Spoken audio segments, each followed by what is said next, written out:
Thank you very much, Anna. Excellencies, ladies and gentlemen, thank you for choosing our session. We hope it will be worth your while. My name is Janani, and it's a privilege to moderate this very special spotlight session, A Climate for Peace, the way to COP and beyond. So it won't be news to most of you that there are some significant gaps in our climate change, peace building, development, and humanitarian frameworks. But I think it's heartening to see that at this present moment, we're seeing some timely and very pertinent initiatives, new multilateral initiatives that are happening to try and address these gaps in this very, very critical moment. In order to, under its COP27 presidency, Egypt has initiated a climate security initiative entitled Climate Responses to Sustaining Peace, the CRSP. And Germany, as you've just heard, has just today launched the Climate for Peace initiative at this very BCSC. So our objective in this session is to spotlight these two flagship climate security initiatives, the CRSP, Climate Responses to Sustaining Peace, and Climate for Peace initiative, to explore their synergies and their complementarities and see how they can be leveraged to enhance action towards what's ultimately their shared goal, to move us towards a sustainable climate for sustaining peace. And to do so, I'm delighted to be joined by Ambassador Ahmed Abdel-Latif, the Director General of the Cairo International Center for Conflict Resolution, Peacekeeping and Peacebuilding, the CCCPA, and Ambassador Hinrich Tölken, the Special Advisor for International Climate and Energy Policy at the German Federal Foreign Office. So we don't have that much time, and I have quite a few questions, so let's get started. Ambassador Latif, I'd like to start with you. So climate security was somewhat conspicuous in its absence at COP26, which some would say, and I would say myself, was something of a missed opportunity. So I was delighted to hear that under Egypt's presidency, there are some significant steps being taken to rectify this, with namely this important initiative, the CRSP. And your organization, the CCCPA, is tasked with realizing this new initiative. So can you tell us a little more about the provenance of this initiative and what you hope to achieve through it? Okay, thank you. Thank you very much, and thank you for the invitation to be here, and congratulations to you to the launch of the Climate for Peace initiative. Let me start by saying that the COP27 presidency, Egypt, Minister Shokri, the COP president designate, even at the start, they set the bar high for COP27 to be an important milestone in advancing international climate cooperation, while particularly paying attention to the needs of Africa. And this area we're discussing today is no exception. Early on, the COP presidency identified climate peace and development as an area where it could potentially launch an initiative among 15 other areas, and it tasked our organization to curate a process of discussions that would lead to this. And this process took place mostly in a forum called the Aswan Forum for Sustainable Peace and Development. We are the secretariat of that forum. It took place last June, and out of that emerged this initiative called Climate Responses for Sustaining Peace that will be launched at COP. And this will mark the first time in our knowledge that there is a COP presidency initiative on this topic. So I think it's an important development. And I think the important thing I would like to highlight is a bit maybe the two objectives of this initiative. There's an objective of moving to action, and I think that is something we heard a lot already about this morning, and it's a shared objective. Action through a number of measures under different pillars we can come back to address some of the gaps you have mentioned that we know about, policy gaps, mismatch between the climate and peace architectures, internationally, regionally, nationally. Still, we're not speaking the same language. So policy gaps, knowledge gaps, we heard still. This is a very context-specific discussions. There's still data that we need to understand better, in particular in relation to the interface also with food security, water security, and other areas. And finally, also financing gaps. This is a big priority for the COP. Africa receives the least of climate finance. And so addressing this gap. The second objective that is equally important is that we think that COP is an opportunity to refresh this conversation on climate security and to steer it towards climate, peace, development. Embed this conversation in climate adaptation, resilience, paradigm, climate justice, we heard it also, and make sure it is also grounded in national ownership and context specificity. And this is for us, I think, also an important evolution and a natural evolution of this discussion. It's an opportunity for inclusivity, and we think that it is an opportunity to promote a positive agenda that brings countries together and also brings, for example, that's what we want to achieve also in COP, brings youth, women, communities in vulnerable situations at a big scale into this conversation. They're all present at COP, and it is an opportunity also to expand and increase the inclusivity of this conversation. Just finally, where does this initiative come from intellectually? I think it's important also to mention. There's 3 sources. First, the African continent, the African Union, has been paying increased attention to this issue. Last year, the Peace and Security Council of the African Union had a summit meeting on this issue last March. It has met several times to discuss this issue, including one under the presidency of Egypt. Last June, the African Union released a climate strategy and plan of action, which also addresses this issue. So this is important to realize and to put a spotlight that there has been also African leadership and ownership of this discussion. And I think it's something that I think does not receive enough attention. So that is a first kind of frame of reference. The second, as I mentioned, is the conclusions of this Aswan Forum.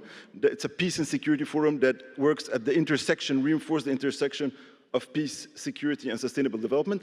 And its conclusions this year focused on how climate change gets into this picture, and the framing of the conclusions also has influenced the way this initiative is drafted in alignment with COP presidency priority, African priorities in this debate. And finally, the IPCC report. I'm very glad that it was mentioned earlier. This IPCC report on adaptation and vulnerability put the spotlight on this issue in an unprecedented manner. And for the COP presidency, it was also an important signal that this debate is really reaching a turning point. So these are a bit the objectives, what we're trying to achieve, and the framing where this initiative came from. Thank you so much. That's really is setting the bar high, but it's great to hear such ambition, and also really great to hear what you just underscored about how much has actually happened in Africa and how important it is that this progress is reflected here in spaces like this European space in Berlin. So thank you for putting the spotlight on that as well. So we have this very ambitious set of what's that you wish to achieve, these objectives, but can you tell us a little about the how? How do you hope to meet these goals? And we often hear, working on this topic, that climate and security is outside of the formal COP agenda. It's not in the mandate of the UNFCCC. It's maybe a distraction and noise, taking away attention and resources from the key pillars of the UNFCCC process. How do you see this initiative linking to the COP agenda? Thank you. I think maybe just about how do we want to achieve this. The initiative has 4 pillars, as identified, 4 pillars that stem from what we see as Africa's really priorities and key challenge in this area. The first pillar is strengthening the peace building and adaptation interface. Peace building, most of the countries facing conflict and climate vulnerability are in Africa. Adaptation also is a top African priority. So this is a very important nexus in this initiative. The second one relates to scaling up finance for sustaining peace. Fragile countries, conflict-affected countries received the least of climate finance. African countries receive just 4%, and I think fragile countries, the Environment of Peace report of SUPRI says 1/80 of that. So it's very disturbing that these countries who are in such a dire condition, there's a lot of barriers on that. There's a lot of work that has been done by different organizations that we want to take forward to that. Then there is a pillar about displacement and durable solutions for displacement. And again, Africa is particularly impacted by this issue. 100 million displaced African by climate change by 2050. It's of gigantic proportions. How are our architecture of peace and stability geared to prepare to deal with this? What can we do about it? And then the last pillar relates to how can we ensure that strengthening food systems also contributes to sustaining peace, again, with the food security crisis that we're witnessing today. How we are trying to operationalize these pillars. Again, we think that this is an initiative, again, working with others' efforts in this area, identify 2-3 measures under each pillar that can bring the discussion forward, particularly at 3 levels. Again, the policy interface, creating policy coherence through dedicated tools around that, through dedicated platforms. The second, in terms of capacity building and weakness of capacities, and this is something also that I think we are very attentive to. The discrepancy in terms of understanding of this discussion is very big in the real world out there if you go to different parts of developing countries in Africa. So strengthening the ability of institutions in Africa, their capacities to address these issues is a fundamental pillar. And then a third pillar in terms of the action tries to kind of build a shared understanding. I think action on the ground is good, but we need a broader shared understanding of what we're trying to achieve, and sometimes it is not entirely still there. So it's also building our knowledge and shared understanding around these issues. On the COP agenda, the COP is a big framework. It is a big umbrella to have discussions on different ways and different tracks on many things. There's a formal negotiating track. This issue is not a part of it, and not sure if it's still mature to be in that space, but there is space, as we see through these initiatives, to discuss, and I think this COP with also this initiative will be the first one to see such a spotlight on climate security, and I think it's important that this happens regardless of the specific format or space where does that happen. Thank you. Thank you so much. There are some quite harrowing numbers in terms of the financing and where it needs to go, but also some very clear spaces for engagement under these 4 pillars that you set out. So Ambassador Tarkan, I'd like to pass this over to you. Hearing about this initiative, what are your thoughts and where does this align with the Climate for Peace initiative?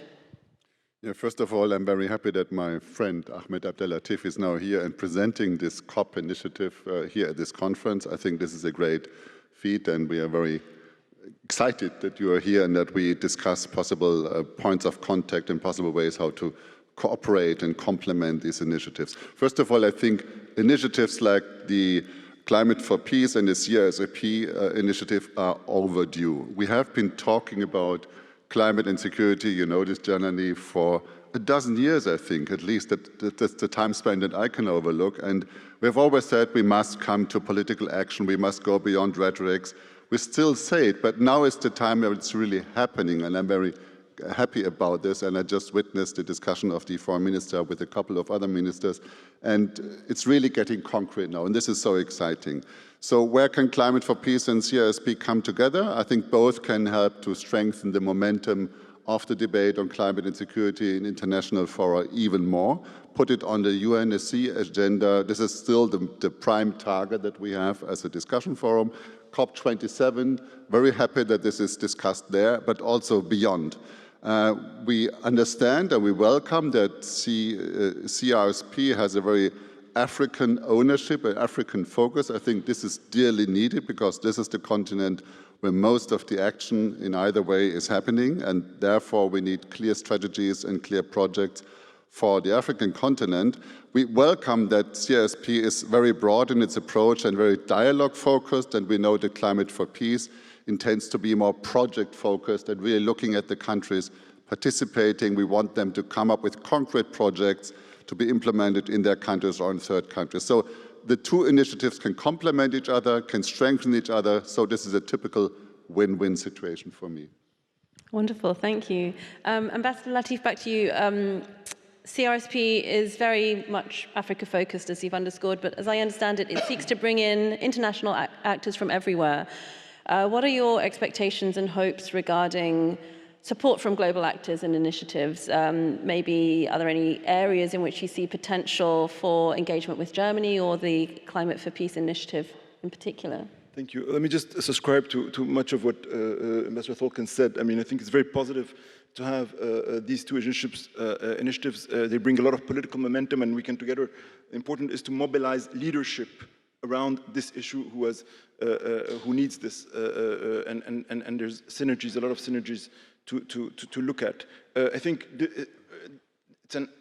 I mean, Africa, it's a global, the CRSP has a global outlook. It's Africa-focused operationally, and as in the context of the Aswan Forum, where it comes from, we work with a lot of partners, whether it's development partners, international regional organizations, that already we have started to engage with, to work under the different pillars. So each pillar will have a set of key partners around it, of organizations who will take it forward, and with kind of a coordination around that. With the focus, CRSP has a focus on policy coherence,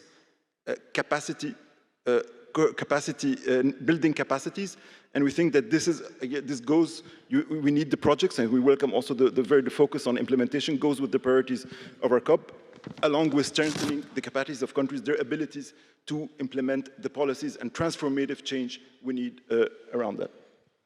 Wonderful. Ambassador Tolkien, how do you see this policy coherence that's being distilled through CRSP feeding initiatives like the Climate for Peace initiative? What are your reactions? What next steps do you foresee?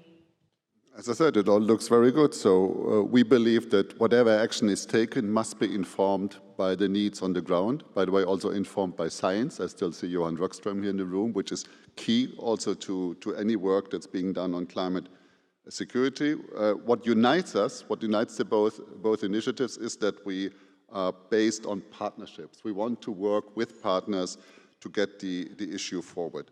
Climate for Peace has a slightly different scope. It's a global initiative, so we do not focus on one continent, but we have a global perspectives.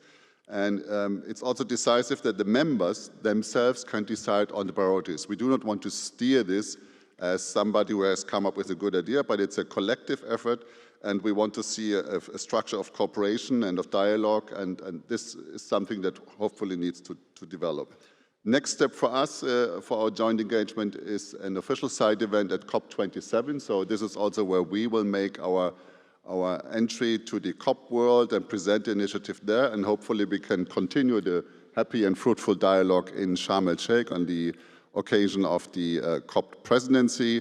And from there on, hopefully take it together and go to new steps and new projects, new ideas, new initiatives, and new partnerships.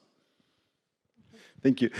Thank you. Just to add a bit to complement also on our side, what are the next steps and why?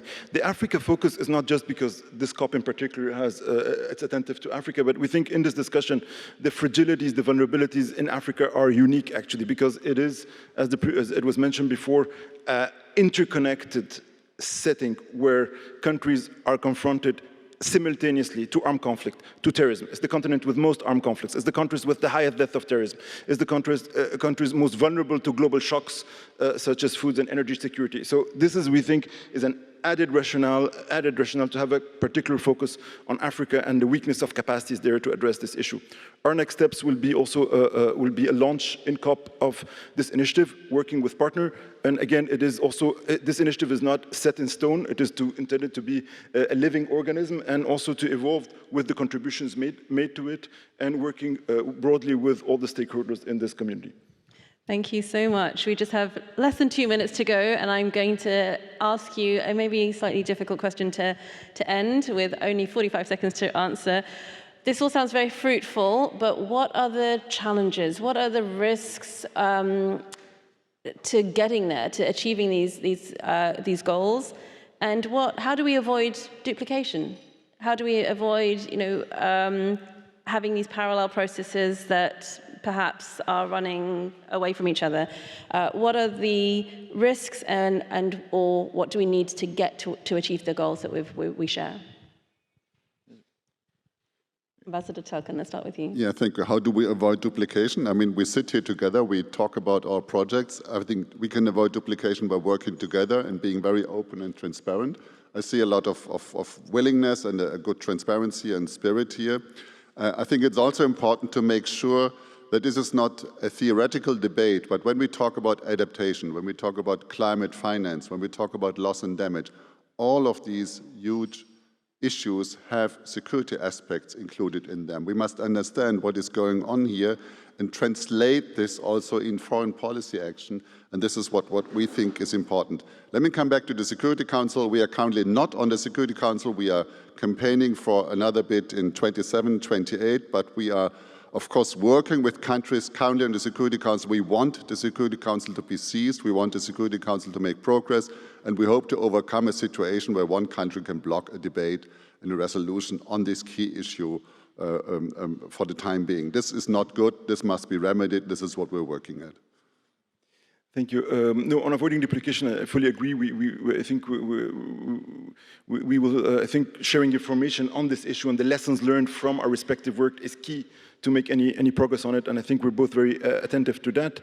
On the challenges, I see still, challenges of varying degrees of understanding and of awareness of this issue. And this is something, if we say this is a cross-sectoral issue, then I can tell you that in many quarters, many governments on the African countries, many ministries, many departments are not sensitized if we're going to embark on this on a cross-sectoral manner. So this mainstreaming and bridging this understanding and awareness gap, we see it still as an important, and we need to bring everybody on board. We need this to be an inclusive, where it brings people together, brings countries together and communities, and brings them at the same level of understanding and awareness in this, embedded in this resilience, development, peace, positive agenda.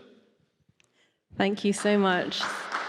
So still some challenges, but great to see these two flagship initiatives, and I'm really personally really excited to see how they go forward. Thank you so much, Ambassador Latif, Ambassador Tarkan. Thank you.